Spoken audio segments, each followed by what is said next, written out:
বন্ধুরা, শাক কেটে নিচ্ছি, লাউ শাক। তো লাউ শাক রান্না করব, কিছু শাক ভাজি করব এবং কিছু শাক চিংড়ি মাছ দিয়ে রান্না করব। তো এখন কেটে রাখছি, পরে ধুয়ে পরিষ্কার করে রান্নাটি করব। বিছানায় বসে কাটছি এর জন্য যে পাকা অনেক ঠান্ডা, আর বেশিরভাগ কিছু কিছু সময় আমি বিছানায় তরকারি পাটি বিছিয়ে সুন্দর করে কেটে ফেলি। এতে দেখা যায় অনেক সুবিধা হয়। পা ব্যথা বা কোমর ব্যথা থাকলে, মাটিতে বসে কাটা নিষেধ থাকলে অনেক সময় আমি পাটি বিছিয়ে তারপরে শাকসবজি কাটাকাটি করে থাকি। তোমরা এইভাবে করে থেকে দেখবে সহজেই কাটাকাটি করতে কষ্ট কম হবে। শাকগুলো ভালো করে ধুয়ে নিতে হবে।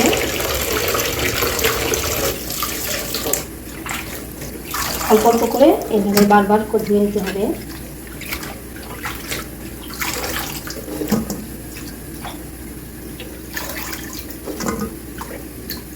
কড়াইয়ের মধ্যে পরিমাণ মতো তেল দিয়ে নেব, পরিমাণ মতো পেঁয়াজ কুচি দিয়ে দিলাম,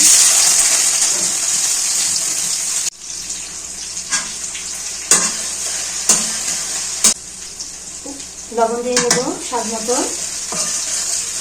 তো পেঁয়াজ ভাজা হয়ে গিয়েছে, এখন আমি পরিমাণ মতো হলুদ গুঁড়ো দিয়ে নেব, সামান্য পানি দিয়ে নেব, না হলে মশলাটা পুড়ে যাবে। লবণ মরিচ করে দিয়ে নেব, ঢাকান দিতে হবে। তারপর আমি ছোটো ছোটো চিংড়ি মাছ দিয়ে দেবো। দেখতে পাচ্ছি ছোটো ছোটো চিংড়ি মাছ, লাউ শাক দিয়ে ছোটো ছোটো চিংড়ি মাছ কিন্তু বেশ লাগে। তো মাছগুলো আমি ভালো করে কষিয়ে নেব। তো মাছ কষানো হয়ে গেলে কষানো মশলার মধ্যে আমি নতুন আলু কেটেছি ছোটো ছোটো করে, চিকন চিকন করে ওই নতুন আলু দিয়ে দেবো এবং ভালো করে কষিয়ে নেব।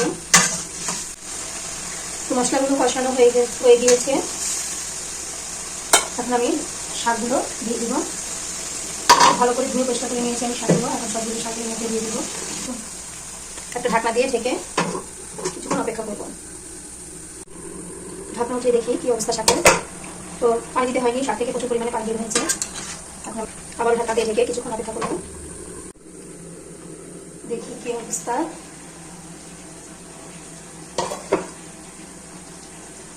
বাচ্চার জন্য তো শাকের ঢাকা খেতে চায় না, তাই শাকগুলো আলাদা মাটি করে নিয়েছি এবং ডাটাগুলো আলাদা রান্না করছি।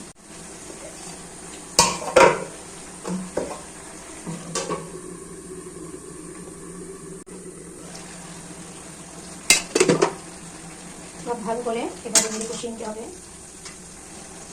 কষিয়ে দেওয়ার জন্য খানিকটা ঝোল দিয়ে দিব, বেশি দিব না কারণ শাকগুলো কচি। আবারও ঢেকে দিব, কিছুক্ষণ অপেক্ষা করবো সিদ্ধ হওয়ার আগ পর্যন্ত। ঢাকনাটা উঠিয়ে দেখি কি অবস্থা, সিদ্ধ হয়ে গেছে মনে হচ্ছে।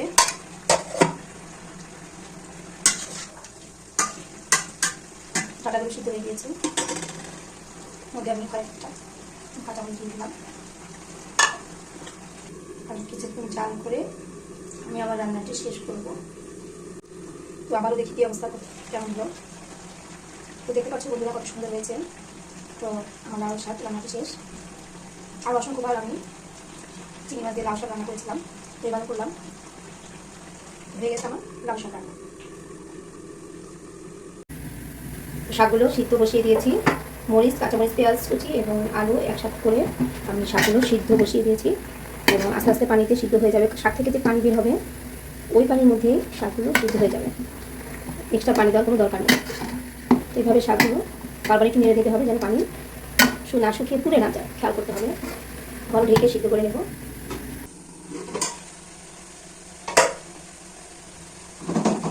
তো পানিটা শুকিয়ে এসেছে, এখন আমি নামিয়ে পেঁয়াজ রসুন দিয়ে ভালো করে একটা বাটা দিয়ে দেবো। তো বন্ধুরা, একটি কড়াইয়ের মধ্যে পেঁয়াজ কুচি, রসুন থেতলে নিয়েছি আর গোটা পায়ে শুকনো মরিচ ভালো করে ভেজে নেব। পরিমাণ মতো লবণ দিয়ে নিতে হবে, যেহেতু শাকের মধ্যে সিদ্ধ করার সময় লবণ দিয়েছিলাম, তো দেখে লবণটা দিতে হবে ঠিক আছে কিনা। ভালো করে ভেজে নেব। তো আমার পেঁয়াজ রসুন ভাজা শেষ, এখন আমি শাকগুলো দিয়ে নেব। সবগুলো শাক আমি দিয়ে দেবো।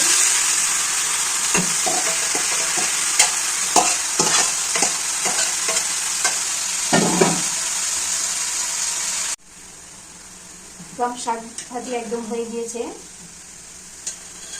কিন্তু পরিমাণ পানি নেই। তেলের মধ্যে ভাজি শুকিয়ে নিয়ে আমার ভাজি রান্নাটি একদম শেষ হয়ে গেল।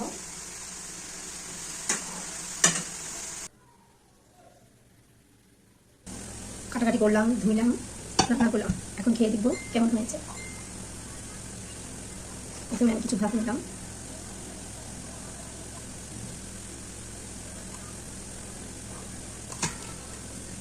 ভাজিটা আগে নেব।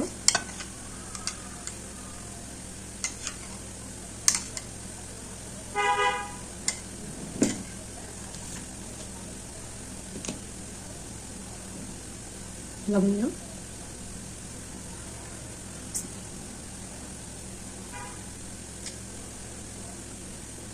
দারুণ হয়েছে।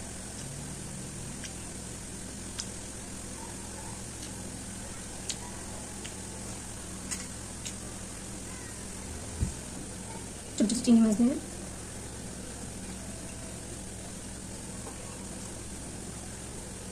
আরও কয়েকবার আমি চিংড়ি মাছ দিয়ে শাক রান্না করেছিলাম।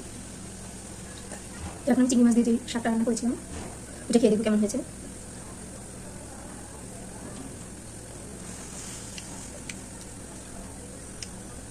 দারুণ হয়েছে, অসাধারণ শাক।